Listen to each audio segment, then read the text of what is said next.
प्रिय मित्रों नमस्कार। आप सभी का वनडे एग्जाम विद आरवी के ऑनलाइन प्लेटफॉर्म पर स्वागत है। आज हम हिंदी व्याकरण की श्रृंखला रूपी क्लास आरंभ करने जा रहे हैं, जिसमें आप किसी भी राज्य के एग्ज़ाम की तैयारी कर रहे हैं, जैसे UP, TGT, PGT, BPSC, NET, JRF, DSSB, NVS, TET या सुपर टेट या अन्य प्रतियोगी परीक्षाएं जिनमें भी हिंदी व्याकरण से संबंधित प्रश्न पूछे जाते हैं, उनके लिए यह क्लास अत्यंत ही महत्वपूर्ण होने वाली है। जो आज का हमारा पहला टॉपिक है वर्ण विचार। वर्ण विचार के बारे में आज हम विस्तृत रूप से चर्चा करेंगे। क्लास शुरू करने से पहले हमारी आपसे रिक्वेस्ट है कि हमारे चैनल को सब्सक्राइब करें तथा यह वीडियो अपने दोस्तों के साथ ज़रूर शेयर करें। तो आइए शुरू करते हैं आज की क्लास वर्ण विचार। दोस्तों, वर्णमाला के दो भाग होते हैं। एक होता है हमारा स्वर और दूसरा होता है व्यंजन। और स्वर के जो हैं दो भाग होते हैं, एक ह्रस्व स्वर होता है, एक दीर्घ स्वर होता है। ह्रस्व स्वर कौन कौन से हैं? ह्रस्व माने छोटा, ह्रस्व मतलब छोटा होता है, दीर्घ का मतलब बड़ा होता है। ह्रस्व स्वर के अंतर्गत हमारा ह्रस्व आ आता है, ह्रस्व ई आता है, ह्रस्व उ और री, ये चार वर्ण जो है ये ह्रस्व स्वर के अंतर्गत आते हैं। और दीर्घ स्वर के अंतर्गत दीर्घा, दीर्घी, दीर्घ उ, ई, आई, ओ, औ, इनके टोटल 7 वर्ण। तो टोटल 7 वर्ण दीर्घ स्वर के अंतर्गत आते हैं। टोटल मिलाकर के स्वर 11 स्वर होते हैं। अब व्यंजन को देखते हैं दोस्तों। व्यंजन के 5 भाग होते हैं। एक होता है स्पर्श व्यंजन, एक होता है अंतस्थ व्यंजन, एक होता है उसमें एक संयुक्त, एक आगत। स्पर्श व्यंजन यानी कि वर्गीय, 5 वर्गीय व्यंजन जो होते हैं ये स्पर्श व्यंजन के नाम से जाने जाते हैं। जैसे क, ख, ग, घ, ङ, च, छ, ज, झ, ञ, ट, ठ, ड, ढ, ढ़, त, थ, द, ध, न, प, फ, ब, भ, म, यानी 25 जो वर्ण हैं ये स्पर्श व्यंजन कहलाते हैं। अंतस्थ व्यंजन कौन कौन से हैं दोस्तों? या, रा, ला, वा, ये 4 वर्ण जो है ये अंतस्थ व्यंजन के अंतर्गत आते हैं। ऊष्म व्यंजन किसे कहते हैं? ऊष्म व्यंजन में हमारा सा, शा, शा, हा, इन्हीं के 4 वर्ण आते हैं। संयुक्त व्यंजन के अंतर्गत छ, त्रिंग, ज्ञ और स्रा, ये जो है 4 वर्ण संयुक्त व्यंजन के अंतर्गत आते हैं। आगत ध्वनियाँ ज और फ, 2 वर्ण ये ऐसे हैं जो आगत ध्वनि के अंतर्गत आते हैं। ड और ढ, ये जो है द्विगुण व्यंजन के नाम से जाने जाते हैं। द्विगुण व्यंजन दोस्तों क्यों कहा जाता है? द्विगुण व्यंजन इसलिए कहता है, इसके 2 गुण होते हैं। अगर ये किसी शब्द की शुरुआत में आते हैं तो इनके ऊपर ये जो बिंदी रखी है, अंक बिंदी, ये नहीं रहती है। ठीक है दोस्तों। अगर ये बीच में आते हैं, किसी शब्द के बीच में आते हैं, तब इनके ऊपर बिंदी रखी जाती है, जो नुक्ता की बिंदी है। ठीक है दोस्तों। अयोगाह किसे कहते हैं? अंक और आह को अयोगाह ध्वनियाँ कहा जाता है। तो आइए देखते हैं दोस्तों वर्ण। वर्ण की परिभाषा को देखते हैं। वह छोटी से छोटी ध्वनि जिसके और टुकड़े नहीं किया जा सकते उसे वर्ण कहते हैं। नंबर 1 पॉइंट है, इसमें देखते हैं उदाहरण। उच्चारण की दृष्टि से भाषा की सबसे छोटी इकाई जो है ध्वनि है। लेखन की दृष्टि से भाषा की सबसे छोटी इकाई जो है वर्ण है। भाषा के बारे में चर्चा करते हैं। भाषा की अभिव्यक्ति करने का प्रमुख साधन भाषा होती है। भावों को की अभिव्यक्ति करने का प्रमुख साधन भाषा होती है। भाषा की सबसे छोटी इकाई को वर्ण या अक्षर कहते हैं। वर्ण या अक्षर भाषा की मूल ध्वनियाँ होती हैं। वर्णमाला। वर्णमाला किसे कहते हैं? वर्णों के समुदाय को वर्णमाला कहते हैं। वर्णों के व्यवस्थित समूह को वर्णमाला कहते हैं। हिंदी वर्णमाला में 52 वर्ण होते हैं। ठीक है दोस्तों। वर्णों के भेद। वर्ण कितने प्रकार के होते हैं? एक स्वर वर्णमाला होती है, व्यंजन वर्ण होते हैं। वर्णों के भेद। 2 प्रकार के वर्ण होते हैं, एक स्वर, एक व्यंजन। वर्णों की संख्या के बारे में देखते हैं। तो जो वर्णों की संख्या है वो टोटल हमारी 52 होती है, जिसमें 11 स्वर होते हैं, दूसरे नंबर पर 25 स्पर्श व्यंजन होते हैं, 4 अंतस्थ व्यंजन होते हैं, 4 ऊष्म व्यंजन होते हैं, 4 संयुक्त व्यंजन होते हैं अगर ध्वनियाँ 2 हैं, और अयोगवा ध्वनियाँ भी 2 हैं। वर्ण।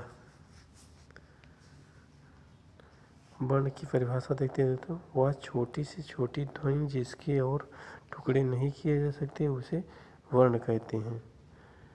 वर्ण या अक्षर भाषा की मूल ध्वनियाँ होती हैं। वर्ण के भेद। स्वर और व्यंजन। स्वर और व्यंजन जो है वर्ण के प्रमुख भेद हैं। स्वर के बारे में देखते हैं दोस्तों।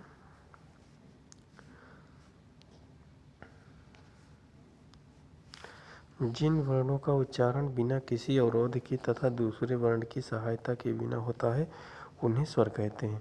स्वर का अर्थ है ऐसा अक्षर जिसका उच्चारण स्वयं होता है। स्वर के अक्ष भी कहते हैं। स्वरों की संख्या जो है वो 11 है। स्वर की संख्या। कौन कौन से स्वर हैं देखते हैं। ह्रस्व दीर्घ, ह्रस्वी दीर्घी, ह्रस्व दीर्घ, री, ए, आई, आओ, आओ।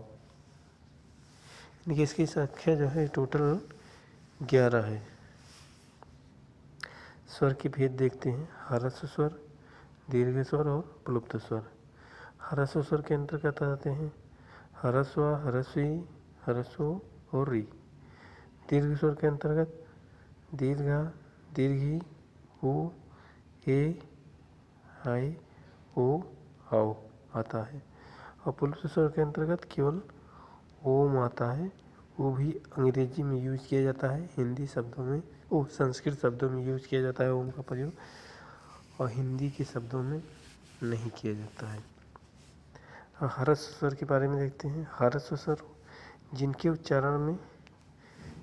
उच्चारण में एक मात्रा का समय लगता है उसको मूल स्वर भी कहते हैं।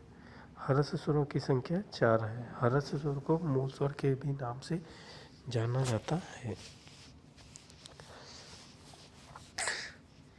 और इनकी संख्या 4 है। आ, ई, ओ और री। हम दीर्घ स्वर के बारे में चर्चा करते हैं दोस्तों। दीर्घ स्वर किसे कहते हैं? इन स्वरों के उच्चारण में ह्रस्व स्वर से दुगुना ह्रस्व स्वर से दुगुना यानी 2 मात्राओं का समय लगता है। इनकी संख्या 7 है।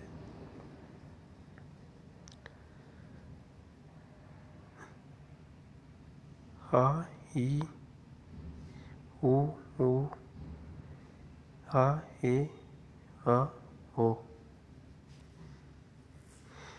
अंतिम 4 स्वर को संयुक्त या मिश्र या संधि स्वर भी कहते हैं। अंतिम 4 स्वर को संयुक्त, मिश्र या संधि स्वर भी कहते हैं। प्लुप्त स्वर किसे कहते हैं? 2 या इसके उच्चारण में 2 या 2 से अधिक मात्राओं का समय लगता है। जब किसी को दूर से पुकारते हैं तो अंतिम स्वर की खींच कर लंबा कर दिया जाता है। प्लुप्त स्वर को दिखाने के लिए 3 मात्राओं के अंक गुरु चिन्ह का प्रयोग किया जाता है, जैसे ओम, ओम प्लुप्त स्वर है।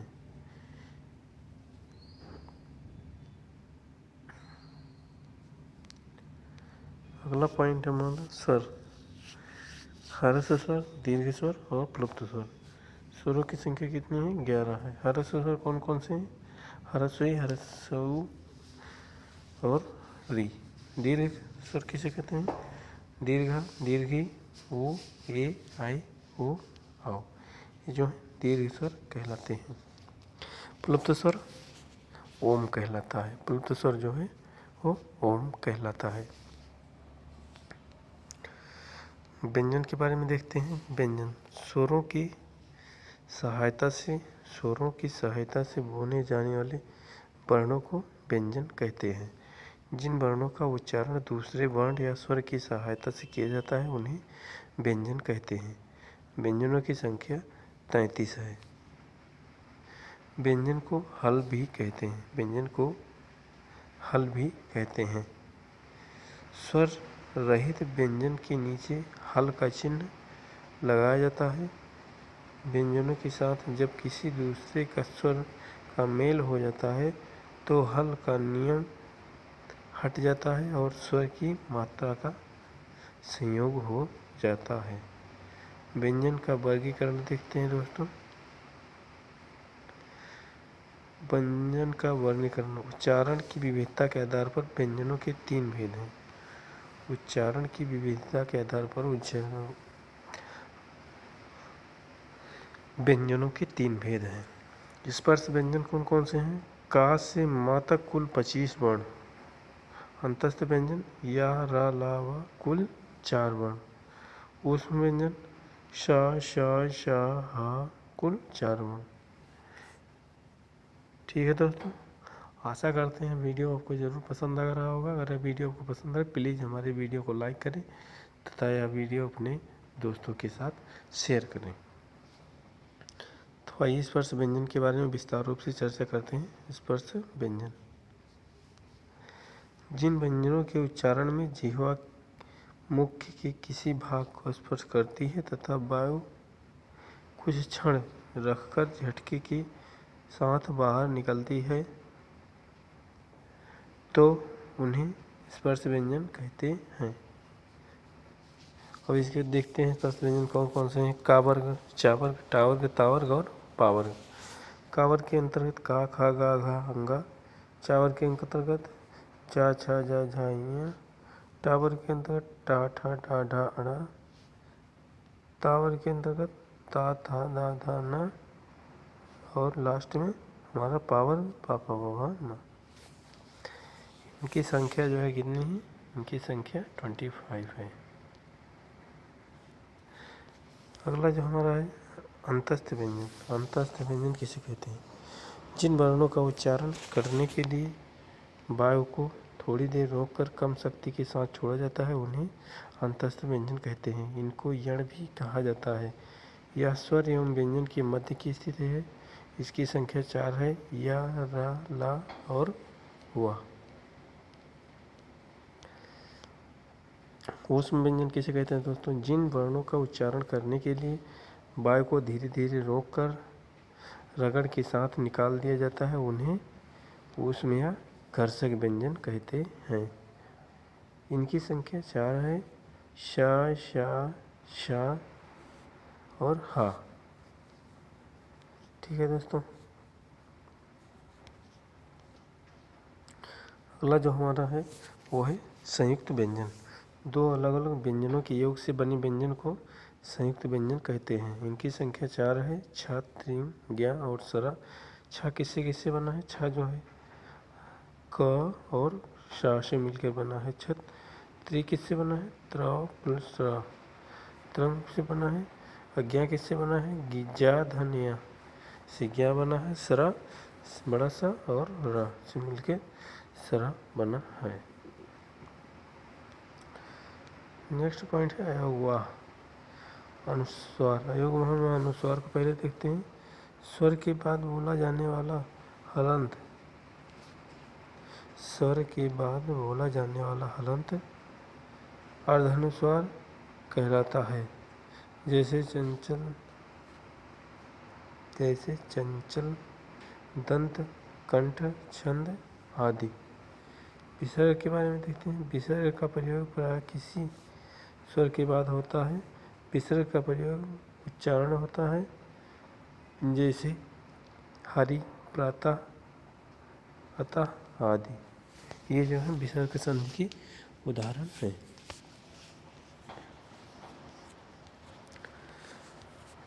अगला है हमारा अर्धस्वर किसे कहते हैं।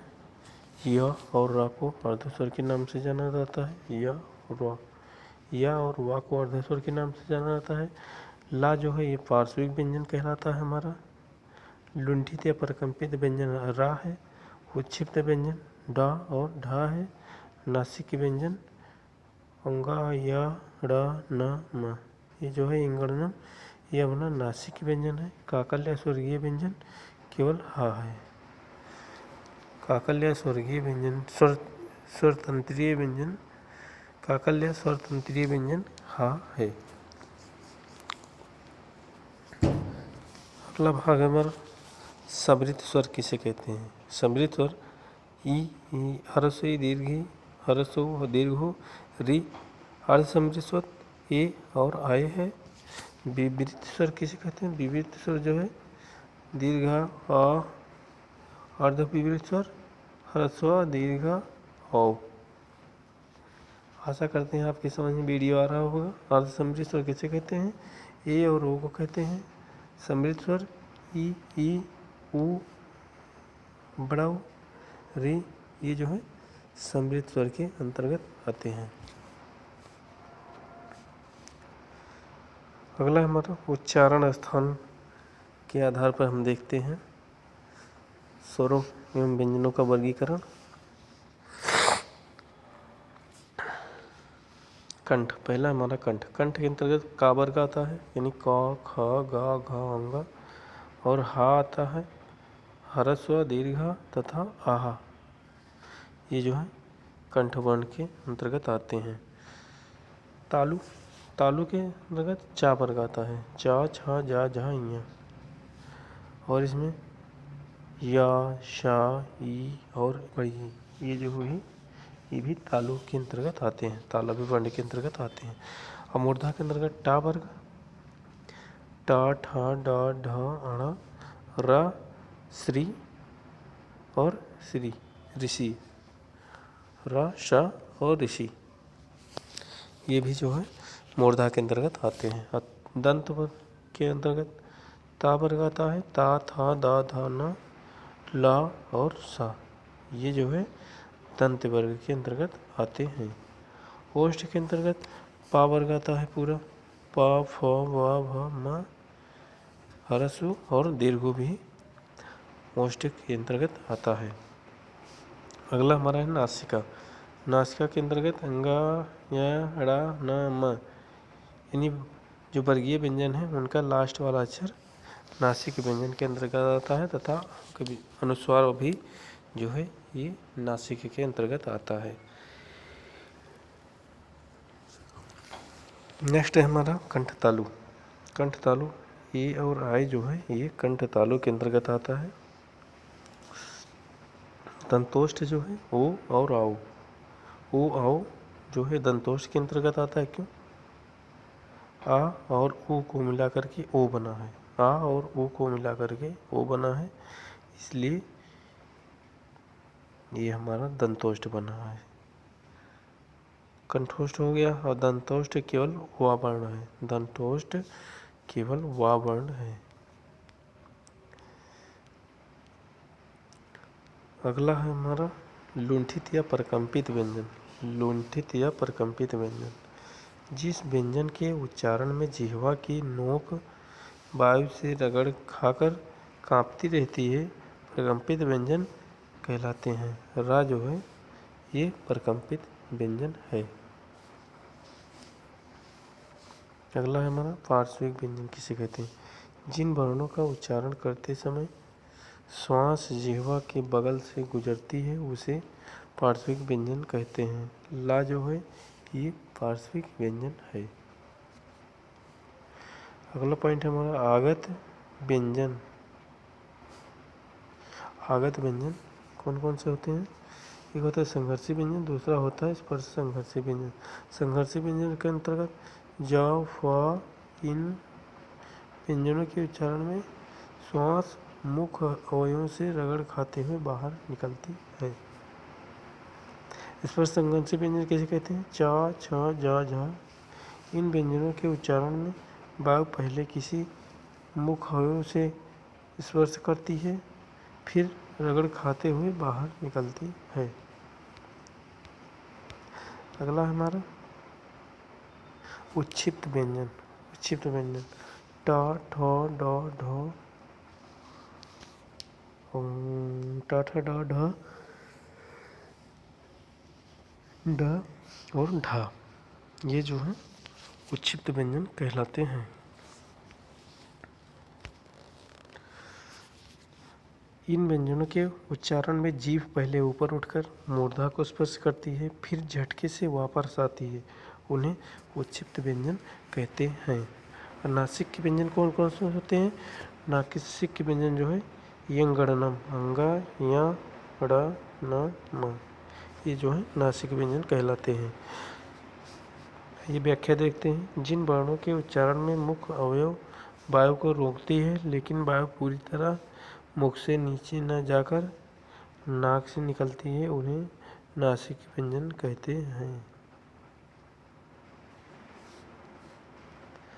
अगला पॉइंट है हमारा सघोष व्यंजन किसे कहते हैं?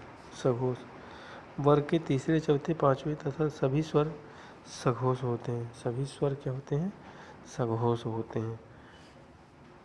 पहले तीसरे वर्गीय व्यंजन जो होते हैं उसमें तीसरे, चौथे और पांचवें व्यंजन जो हैं ये सघोष व्यंजन कहलाते हैं। जैसे ग, घ, ङ, जा, झाइयाँ, डा, ढा, ड़ा, दा, धा, ना, बा, भा और मा।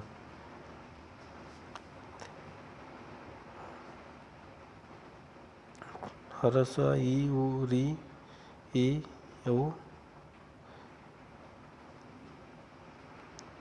अगला पॉइंट है हमारा दोस्तों अल्पप्राण किसे कहते हैं? वर्ग के पहले, तीसरे, पांचवें व्यंजन जो है वो अल्पप्राण कहलाते हैं। का, ग, अंगा, चा, जा, य, टा, डा, अणा, ता, दा, ना, पा, बा, मा, या, रा, ला, वा, ये जो है अल्पप्राण व्यंजन कहलाते हैं। महाप्राण कौन कौन से हैं? वर्गों के दूसरे तथा चौथे व्यंजन को महाप्राण कहते हैं। जैसे घा, खा, घा, छा, झा, ठा, डा, था, धा, दा, सा, खट्टी सा और हा, ये जो है महाप्राण व्यंजन कहलाते हैं। और महाप्राण स्वर कहलाते हैं। सॉरी दोस्तों, महाप्राण व्यंजन है, महाप्राण व्यंजन कहलाते हैं। अब हम महाप्राण के बारे में देखते हैं। वर्गों के दूसरे तथा चौथे व्यंजन को महाप्राण ध्वनियाँ कहा जाता है। जैसे खा, घा, छा, जा, ठा, ढा, था, फा, धा और मा, ड, सा, दीर्घ सा, हा, ये जो है महाप्राण ध्वनियाँ कहलाती हैं। नेक्स्ट है हमारा दोस्तों आज की क्लास में यहीं तक। आज हमारा वर्ण का टॉपिक जो है वो समाप्त हुआ। इससे संबंधित हम महत्वपूर्ण प्रश्नोत्तरी लेकर के आएंगे कल। जो बार बार परीक्षा में प्रश्न रिपीट होते हैं उन्हीं से संबंधित हम बड़े विचार में प्रश्नोत्तरी कराएंगे। तो धन्यवाद दोस्तों, आशा करते हैं आपको वीडियो ज़रूर पसंद आया होगा। अगर पसंद आया तो हमारे चैनल को सब्सक्राइब करें तथा वीडियो अपने दोस्तों के साथ शेयर करो।